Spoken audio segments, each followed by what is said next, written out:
think we're live. I hope so. Looks like my microphone's on. I've got a little bit of a different setup today, so please just holler at me if my volume's not working for some reason, and I will switch it out for a different microphone. I'm trying not to grab the microphone. I keep grabbing it, and then it muffles it, and it's a morning, I tell you. It's a morning. Ooh, it is working. Let's mute that. Forgot to mute that. I just want to make sure it's playing, so I keep it like on my screen and I didn't mute it. Yeah, it's been a morning. I've spent the morning editing next week's video, which is a tutorial for a circular yoke sweater, and I'm still not done. And I think it's going to clock in somewhere between an hour and 30 minutes and an hour and 45 minutes. It's a long one, and editing takes a long time. So I feel I was trying to get as much of that done before I sat down here. So I feel like my brain is still like in editing mode and not in talking to you live streaming mode. So get myself like centered and situated, and we're ready to go. Anyway, so welcome to our knit and chat for March. Can you believe it's March already? I feel like the year is kind of flying by, and I'm hoping March will fly by without too many snowstorms, and it's snowing right now, so I'm hopeful that it will stop. We had a couple big storms, and I'm ready for the snow to be gone. But anyway, let me go and see what you guys what's on your needles. I'm knitting my Twitch sweater. I needed something that would be like easy. Oh, I match. I match my own sweater. Just stripes and stockinette, because it's hard to live stream and chat, and I've got it here if I can do it and talk. Probably not, but you guys can knit while I talk and read your comments.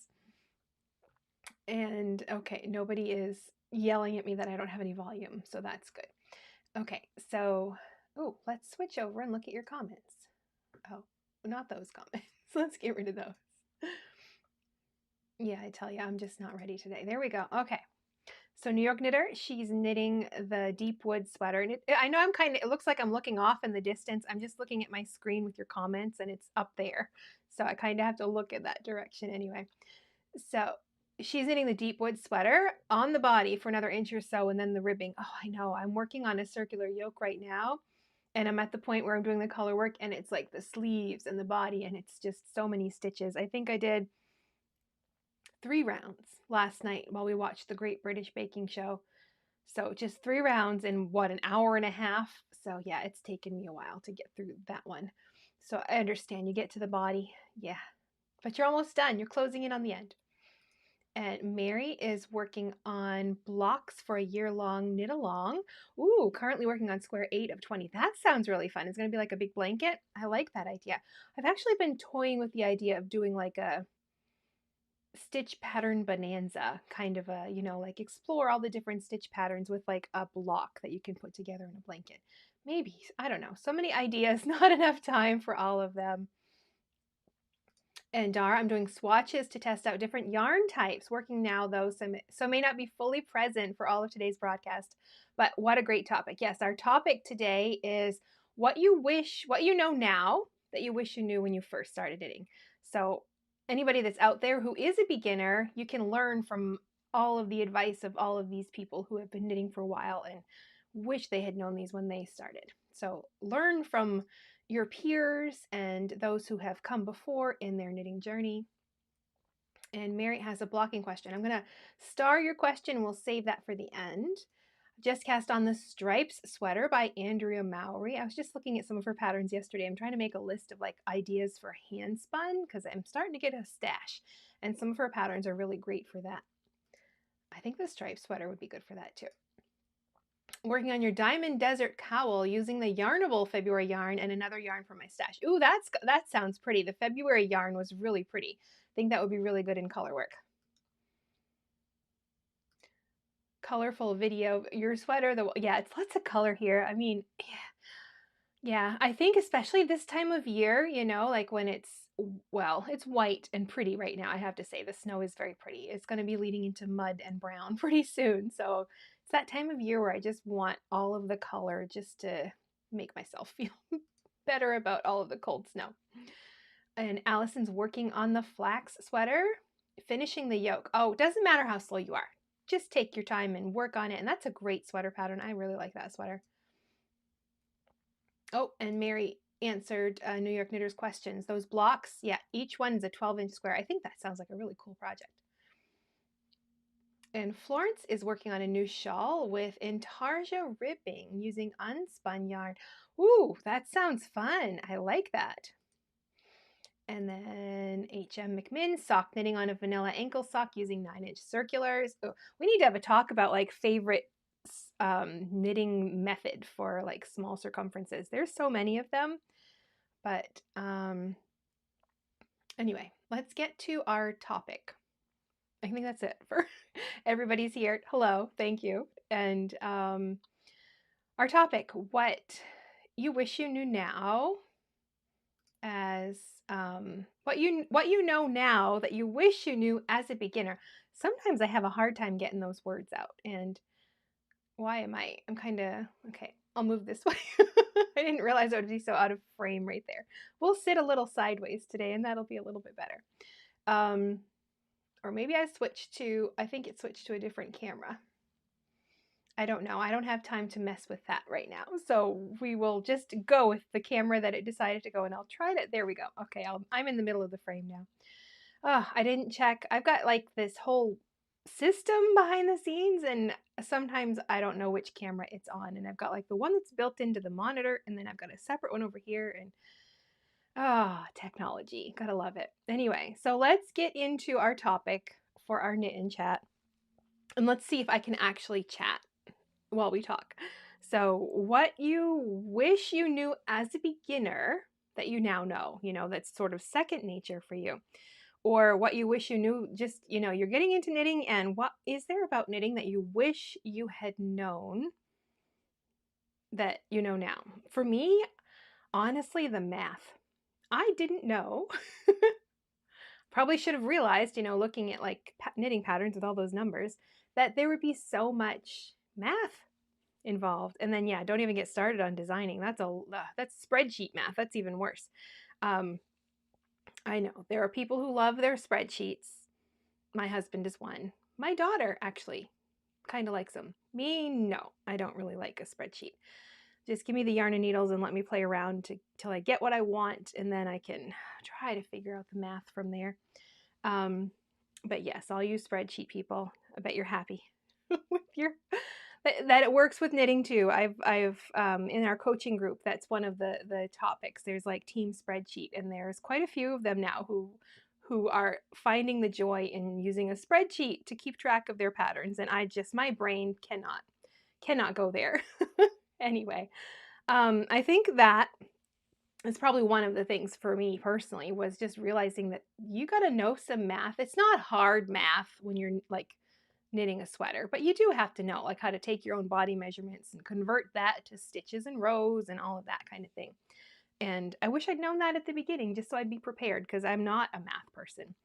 And okay, just counting. I'm trying to do 4 rows, and I just did my 4th. So now I can switch colors. It would be terrible if I started another section of black when I don't need black. Okay. And the other thing would be, I think, like understanding your knitting, like what's happening on your knitting needles and how to read your knitting. Or, one of the comments that I did pull from this, is that going to scroll? It is, was knitting literacy. And I'm like, I really like that phrase. I can't remember who said that. We'll come to their comment anyway. But just the understanding what's happening, like it's very easy just to like sit and knit and not even really look at what you're doing. And I have to look right now because I'm just starting a new row and I don't want to start it too tightly.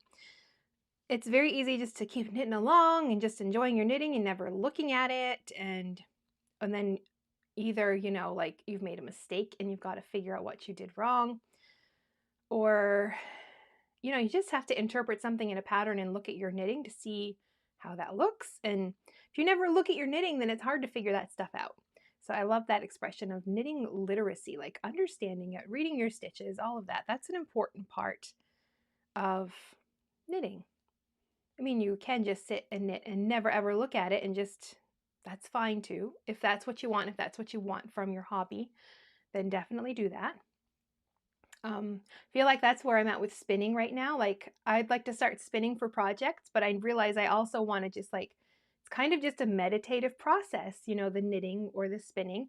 And I want a project where I can just do it as like a meditative process without having to think too much.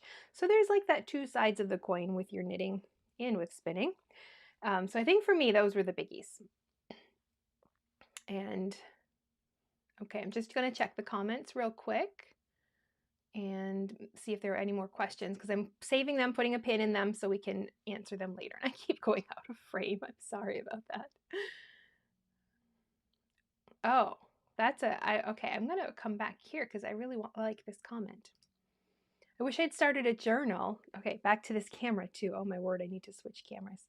Of all the things that I have knitted, I believe I was in the 3rd grade when I started. I'm now 68. Oh, a knitting journal. That would be like a historical record of all of your knitting. Wouldn't that be neat? That would be really neat. I guess Ravelry works like that for some people, like keeping track of their things. I am terrible about, well, I tried to once and I just never remember to put stuff there. So, but I like the idea of like, it just becomes this record of what you've accomplished and what you've created and what you've given away or whatever. Oh, I love that idea. Okay. Oh, and this one, that's a really good comment from Florence. So something she wished she had known, write everything down. Yes. Oh my, I still do this where I, like if I've only got like one size US 3 needles and I need them, like I'm using them in one project and then, oh, I need to swatch or do this.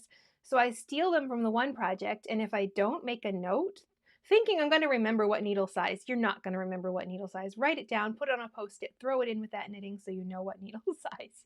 Yeah, write it down. Like so many times I think I'm going to remember and no, you won't. Just write it down. Yes, Florence, that's such a good tip. And yeah, I'm inspired too. I think a knitting journal, that's such a great idea. That's a really great idea. Okay, you guys are distracting me. I have like a list to get through here. So these are the comments that were submitted when I asked this question, and I'm sure you'll have more. Okay, back to this camera. Oh my word, I am so not prepared. I'm sorry. I shouldn't have tried to make this all fancy with multiple cameras. So Michelle's comment here. I've only been knitting for a year, but I wish I was easier on myself when making mistakes.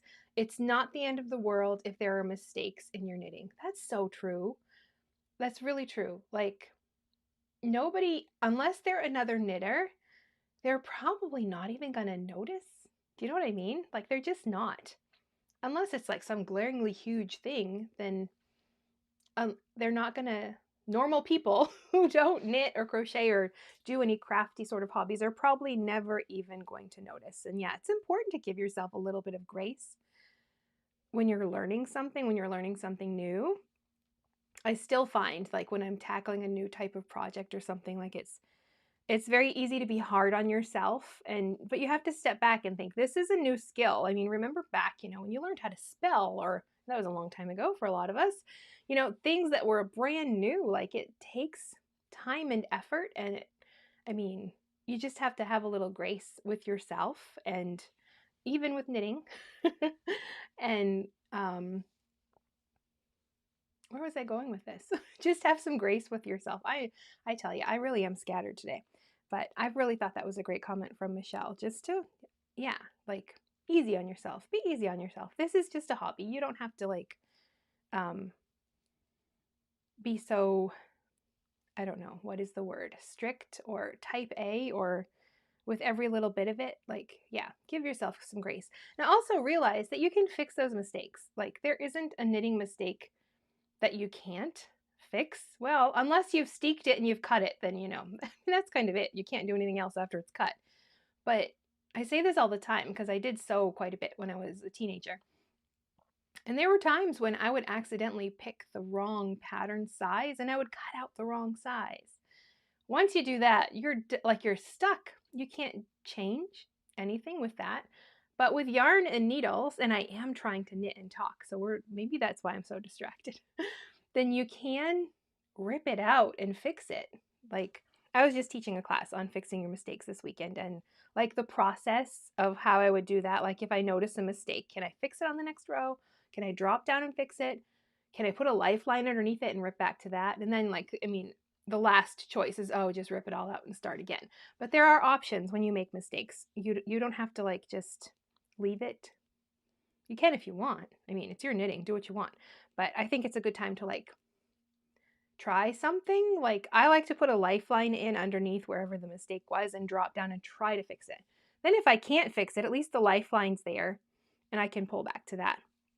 But it's a good opportunity, let's say, to learn something new about your mistakes. But yes, to Michelle's point that just be easy on yourself. It is just a hobby. Nobody, well, unless you get paid to knit samples, then it's okay. You know, it's a hobby. You can do this. And Rebecca's, oh, the whole thing's not there. I copied and pasted it though, so I will read all of it to you.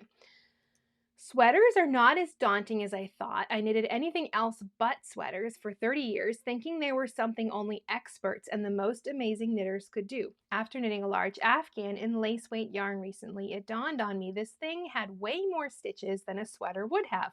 Why have I never tried making a sweater?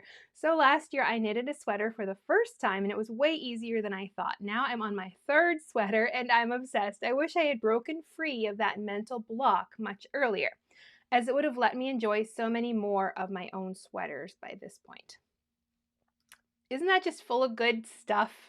Like, I really feel like that's full of good stuff. I'm going to see if I can expand it or if that'll work on here. No, it's on a different screen. Sorry, I can't expand it. For the first point, yeah, sweaters. You're knitting a huge blanket, a sweater smaller than that. Yeah, I definitely agree. That's really good, Rebecca. And also, like, I feel like we're, turning this into a therapy session about being easy on yourself. And now what mental block is holding you back from whatever it is that you want to do with your knitting or with any other projects, or goodness, take it further, even like in your work or your home life, or what's the thing that's holding you back from doing that thing? So yeah, beyond knitting even. This is getting deep, isn't it? Like what are there certain projects that you haven't attempted because or even techniques that you think are beyond your skill set or whatever? Like you don't know until you try it. I remember like when I teach a class on cables, so many people are intimidated because they see, all these super fancy cables. And then when I show them, well, this is how you work a cable, they're like, is that it? And really, I mean, that's it. Like, what is holding you back? And it's the same with Rebecca and her sweater. Like, is that it? Yeah, like it's not, we make it a big thing in our head when it really doesn't have to be. Like, so yeah, think about yourself. What mental blocks have you put in place that you're not allowing yourself or giving yourself the opportunity to try things, like Rebecca says with sweaters? It could be anything. It could be as simple as something like cables, which believe me are super simple. They're not hard. So, or socks. That's another thing people seem to get like in this block of, oh, socks must be so difficult. But no, you take it one little step in the process at a time and you work through it. You can do it. So I'm going to go back to our comments because we have a few more about these topics that we've just said. Oh, yes, other camera. Okay, Dara, when I started out, I thought the cast on had to be perfect. I would redo it over and over, thinking every stitch had to be spaced exactly. Oh my word, yes. I totally remember doing that as well. And yeah, like who's looking at your cast on? Well, goodness, this is in black. Nobody's going to see it, thank goodness. Nobody's looking at that except you. Yeah, like it's weird the things that we just kind of focus on and then like everything. Yeah, anyway, that's, yeah, Dara, yeah, everybody's got their thing, right? And Florence, I'm afraid of steeking. You don't have to be. Knit your project and then cut it. You can do it. You can do this. Like, yeah, there's like, well, I'm working on a pattern release that's coming in the fall. So we're going to talk about all the steeking methods and then like do a cowl and cut it and do a button band and all of that. But a small one to start with is, I think there's like, I've looked on Ravelry for different steeking projects. So like a cup cozy, tiny little thing, like it's not going to use much yarn. You can knit this tiny little thing and then cut it. Like it's not going to take much yarn, so it's not that big a deal. You can do that, Florence. Oops, you guys are going fast. Not fast, but faster than my fingers and my mouse. Oh, and Jess, I think this is great. One of the best things that I've learned over the years is get out of your head and into your hands. In other words, don't overthink it, just get started and push through. Yeah, it's so easy to get like stuck in our heads, isn't it? Like to that mental block that Rebecca said. Like it's just easy to think there's something that we can't do or shouldn't do, or I'm like you, Jess, where I don't think too much about it. I just jump in and then I make all the mistakes. And usually that means like I have moved a bookshelf and it's like stuck somewhere and I can't move it. And my husband comes home and he's like, "Oh, what have you done now?" Because I don't think it through first. So I guess a little thinking is good. But yeah, when it comes to something like this, like just get into it. You can do it.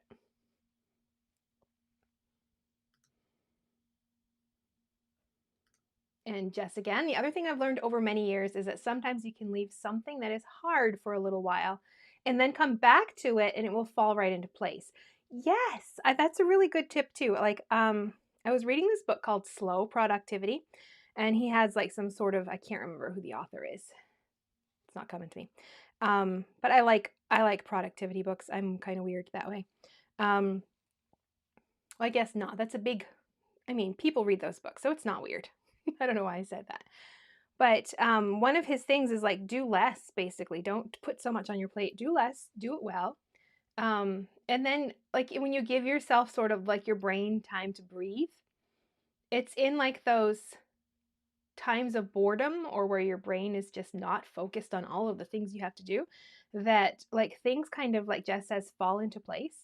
Like if there's something you've been like trying to work through or work out, or for me it was like sweater design or something like that, when I just give myself time to like just let my brain, I don't know, I'm trying to think of a word here, like um stew on it, I guess. Like just let it kind of simmer in the back of your mind, but you're not really thinking about it, but it's just kind of there. What camera am I supposed to look at? This one? Oh boy. You just kind of let your brain do that, do its thing, and then come back to it. And um, yeah, it's amazing how that works. Like something just kind of clicks.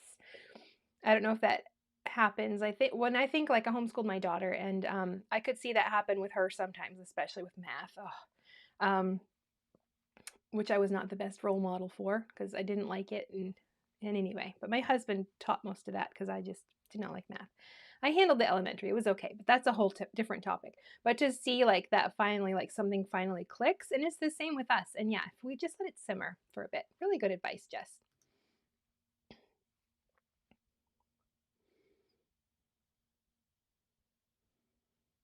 And Marcy, been knitting for approximately 50 years, had no idea that I was what is now known as a combination knitter and how it affects results in Western patterns. Yeah, like taking the time to look at your knitting and understand, or even as you're knitting. And I think that's something that came up when we talked about improving knitting in one of our past live streams, was like looking at your hands as you're knitting. What are you doing that influences your tension and things like that? Like, yeah, I mean, I love to just sit and sort of like think about my knitting and do the, just enjoy the process. But at some point, you have to look at what you're doing. Oh, there's one for you, Florence. I was afraid as well, but once I started steeking, it's my favorite way to do a cardigan. Yeah, do everything in the round, then cut it open. That's just the way to do it. And yes, it's a good learning opportunity. When you mess up too, like sometimes I think we have this fear of failure, and this camera, yeah. um, and that can keep us back from doing something. And so we're afraid of making mistakes. And I mean, it comes back to knitting, besides, well, cutting your knitting. Once it's cut, that's it. But for everything else, you can pull it out and try it again.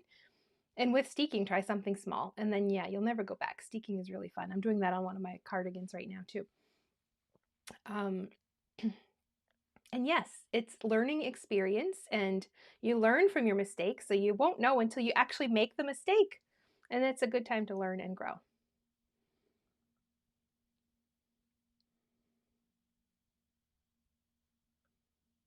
Okay. Yes, Jess, I feel like we're just having a good conversation here. It just clicks after a bit. Exactly. Yes. Oh, and Jillian used to have to be able to sew to knit because sweaters were knitted in pieces. Yeah, I feel like that's almost a lost art with everybody knitting the top down in the round kind of sweaters. And I like the fit and the structure of seams. And especially for summer tops, when I've got like cotton tops and stuff, I want a good seam. So I definitely agree with that too. It's not like a lost art. Maybe we need to do a sweater tutorial for that. Okay, let me get back to the comments that were left. All right, so the next one was Kelly's, and all of hers isn't there either. So let me go read it from here. As a beginner, I used to knit 40 years ago. I hadn't seen many knitting patterns or new yarns. When I took it back up 3 years ago, I had no idea what was out there. I started grabbing the first ones I saw and have regretted that ever since. I've still got several sweater quantities that I don't really match the pattern, not enough, too much, wrong pattern, wrong gauge, so many errors. I'd now say take your time. It will be there in a week after you thought it over. Choose your yarn wisely and plan. Oh, you're speaking to the choir, Kelly. I'm just not one to buy a bunch of yarn. I like to wait and just pick my project first because I just don't like having it all. But I think that's really good advice. Not saying stash is bad, but I mean, think about your purchases, I guess. That's really the point here. Oops, trying not to lose my knitting. There was another comment about that as well, but we'll get back to that one anyway.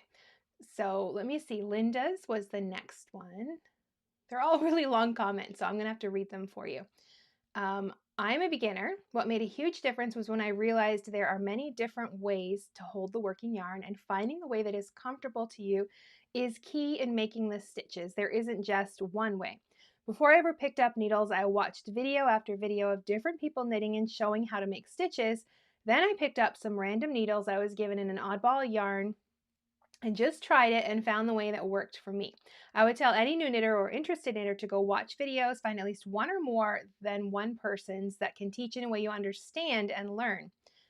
I can't afford lessons, but I can research. If you are willing to go looking and learn, you will find an answer. Oh, I love that one. Like, yes, like all of us, if you're on here, like if you're on YouTube and you're watching videos, then you have the opportunity to do some research. And I love that. Yeah, like find the right way of holding the yarn for you. I was teaching somebody to knit, and I think that was I was trying to show her different ways, but I'm like, it really comes down to what's comfortable for your hands. Like, it's not going to be the same as what's comfortable for me. And you just kind of have to try different ways. And yeah, I think watching different videos and seeing how people hold their yarn and their needles is a good way to at least try some new ways of trying things and seeing what's comfortable for you. But yeah, we can all research. YouTube's full of good videos, and your local library has knitting books, hopefully, maybe. There's lots of articles online. The Knitting Guild Association, I love that website. If you're not a member, I think it's only maybe $35 a year. And it gives you access to their complete archive. And that is like the place to go read and research different topics because they cover them so well in these articles. Not videos, but they do have lots and lots of articles. Okay, I'm going to go back to your comments. Let's see what you guys are saying over here. Ooh, back to the steeking. This is really good. I heard some advice about steeking. Buy a sweater from a charity shop to practice on. That's a good tip. I love that idea. There you go, Florence. Now we all expect you to go out and get a sweater so you can practice. Oh, and this one too. If you steek, you don't like the edge. I like to cover it up, yes, like with a ribbon or something like that. Or like a double knit button band to hide it inside. It's really nice. And yes, advice too, you can make mittens from the fabric as well. You guys are so smart. Okay, what was the next one? New York Knitter. You're here today, right? Hey.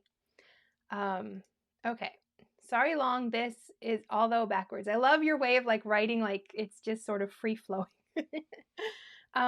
Prompted me to think back to being a new knitter pre-children. I knitted garments for the imaginary kids I would have someday, and after having children, knitting stopped for a period and picked up again, and began to learn after so much had changed. And now I'm looking back at how adventurous I must have been, like some long lost knowledge from Egyptian years. I have some pieces with smocking. I remember one with buttonholes. I did buttonholes. I have yet to retry them on a piece. They are sewn pieces, obviously, only had straight needles at the time. I need to go to the vault and pull out these pieces. Will I laugh at what I did or embrace that I was so confident, I was proud of it, and that was all that mattered? I love that. Oh my word. That is really good. Like, and honestly, like sometimes I have to do like a technique and I'm like, I don't remember having to do this. I know I've done it before for something, but I don't remember. Like, you only have so much brain space to hold on to things, and sometimes things just don't stick and you have to go back. But yeah, I love that you have this vault of pieces that you completed.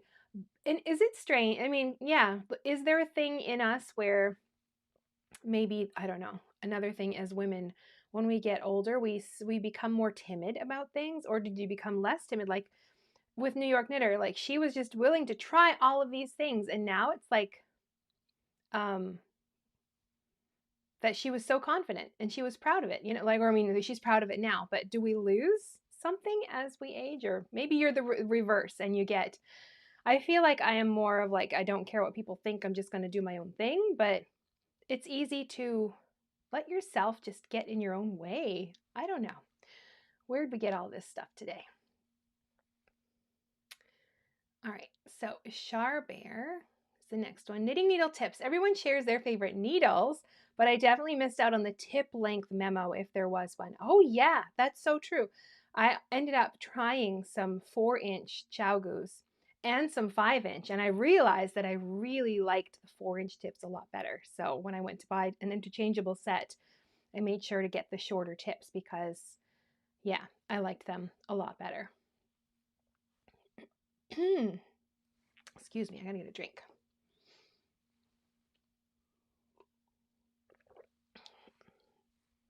And then Melanie, how to make yarn substitutions.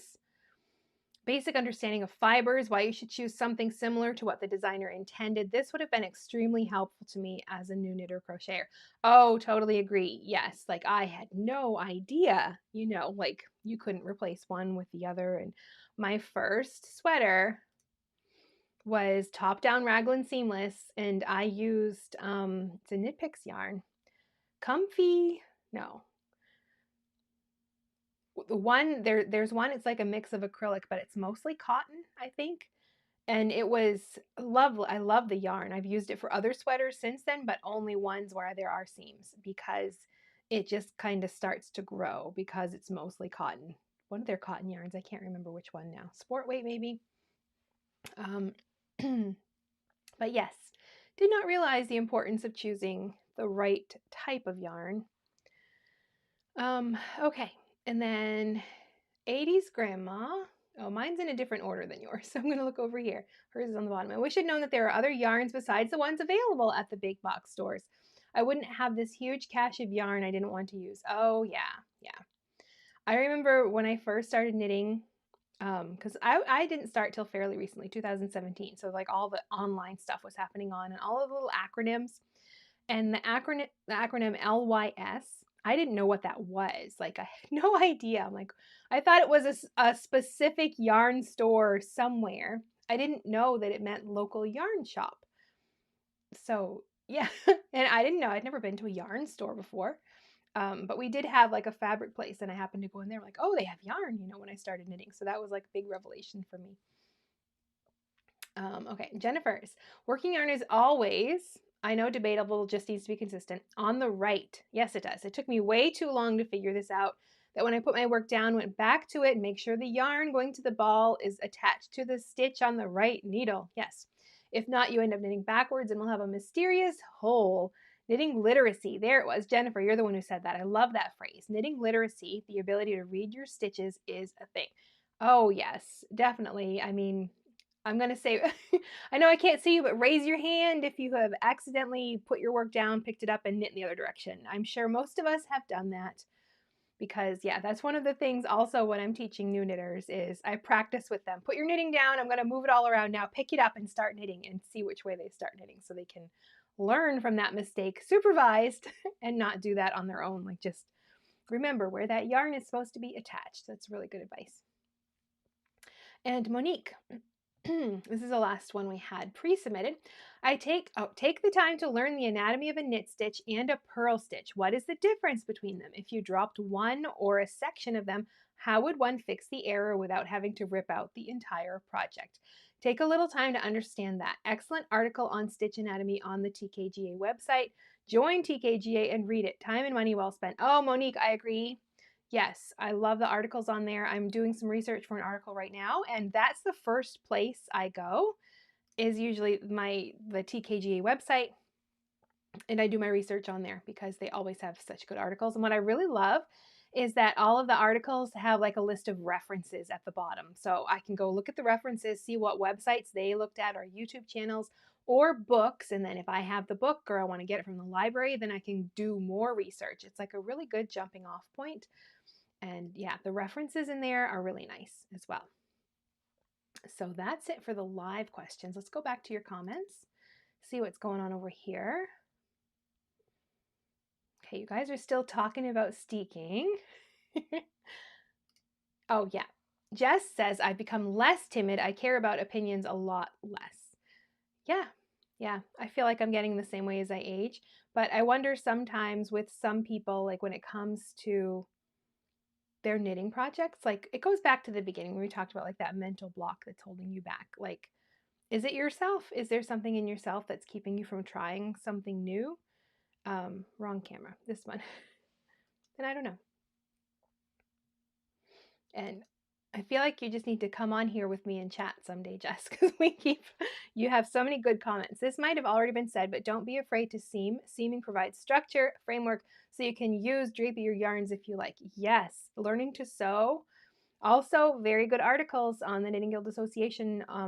They're all about all of the finishing techniques. Level 2 is like huge on that topic. But yes, they are great for any yarn that has like drape or plant fibers that are not very elastic. They need that additional structure, or just in general, like sweaters that have seams just fit really well. Oh, good. Maybe we should talk about this. It would be nice to have like somebody come in and talk too.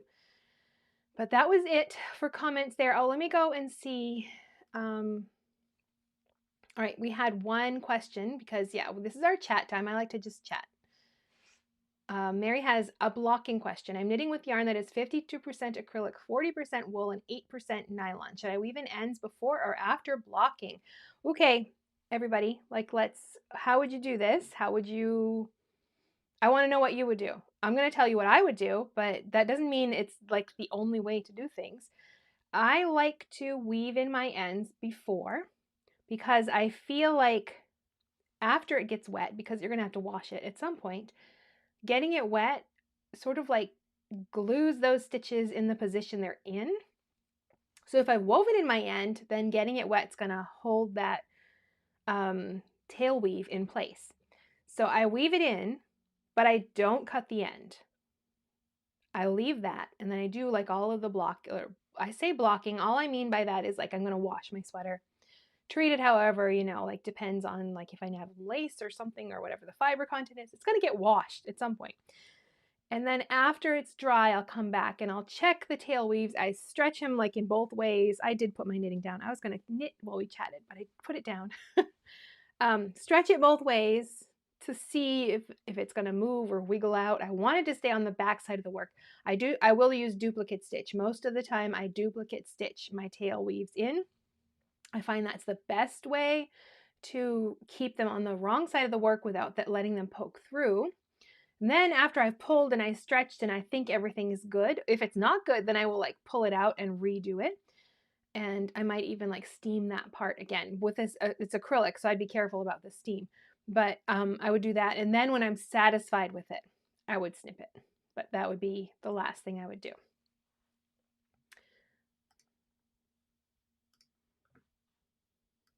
Okay.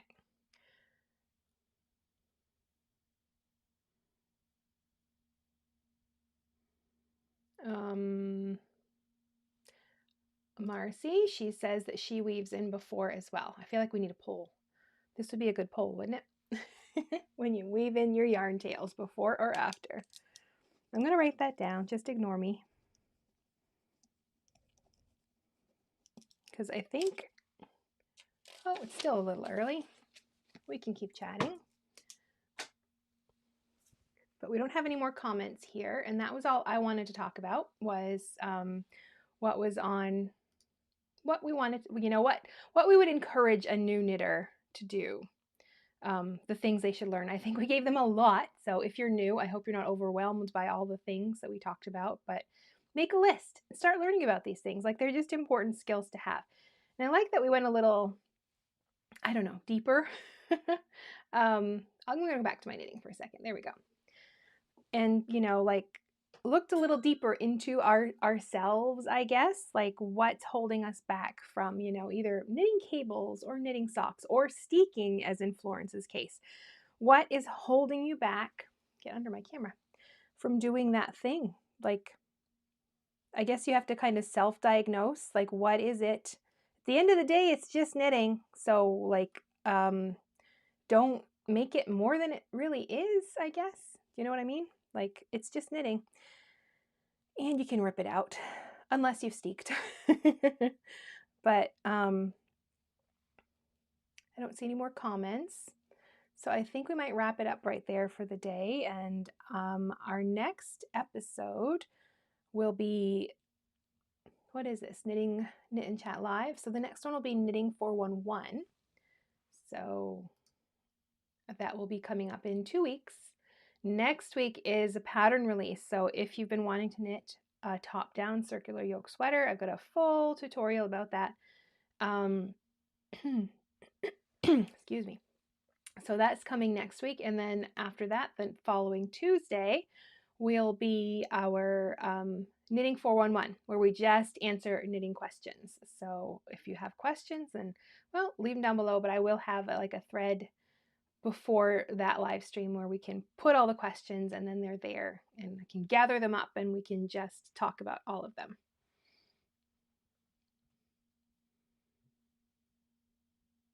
Okay, I'm just checking the comments one last time. Oh, there's some good ones here. So we're going to go through these. Tracy, I wish I had known how important it is to swatch, especially for garments. Oh, yes, that's a big one. If I'm honest, I don't swatch for hats, mittens, or socks even at this point, but I've knit enough of them now that I kind of have an idea of what size I should do. And for me, my swatches are so big that I might as well just knit the hat anyway. But for a sweater, I always swatch. And I have a video about this because I don't just swatch on the one needle size. I think it's, I mean, I don't like, when I'm ready to cast on a new sweater, I don't want to wait a ton of time. So if I'm just doing my swatch with a one needle size, I measure it and then I wash it, wait for it to dry, measure it again, find out that it's like it's not going to work, the gauge isn't going to work, and I have to do that all again, or maybe a third time. So I would rather knit a larger swatch using 3 different needle sizes all at once, so I just have to do the whole process once, and I've got lots of information. And then that swatch is big enough, so if I want to practice like picking up a button band or something like that, then I can do all of that on the swatch and get a little practice in before I have to tackle that on my sweater. But yes, that's such an important one. Swatch. I remember, if you watch Suzanne Bryan, fabulous master hand knitter here on YouTube as well, that she would say, if you don't swatch, then your sweater is going to be your swatch. And that's true. Like, if you don't swatch first, then you don't know what you're going to get. Marcy, I was intimidated by circular needles. Now don't use anything else. Also better for the joints. Yeah, isn't it weird, the things that intimidate us, and then after we're like, what in the world? Why did we get held back by that thing? Like, yeah. But it's different for everybody, like what's holding you back and why it's holding you back. But I think that's just an important thing to ask yourself. If there's a knitting skill or a technique or a tool that you have not used for whatever reason, what's holding you back? Besides money, I mean, unless you can't buy one, you know. Oh, and thank you, Jess. It was great having you here. I love the things that you say in your feedback, and you always have such good advice for everybody. Oh, and another swatch tip, Jess, just so many good things here. 3-ring binder type that I hook through my swatches to keep them tamed. That's really good. I end up hanging mine behind. I've got one like a little hook thing that I just hang them all on, but I like that idea too. Yes, Marcy, I do the same thing with your swatching. Use 3 different needle sizes. It also gives you the chance to see how the fabric changes.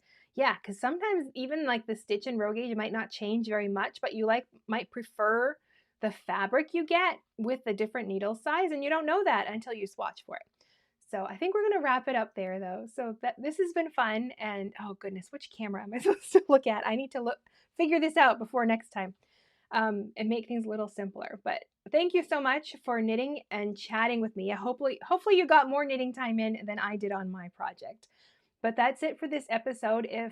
So thank you for coming. And for those who are watching the replay, I'm going to put the playlist here for the past episodes from this year. So if you want to watch more Knit and Chat, you can catch that. And if you're all caught up, I'll let YouTube recommend a video. So you can click right there, and I'll see you in the next video. Thanks so much. Goodbye.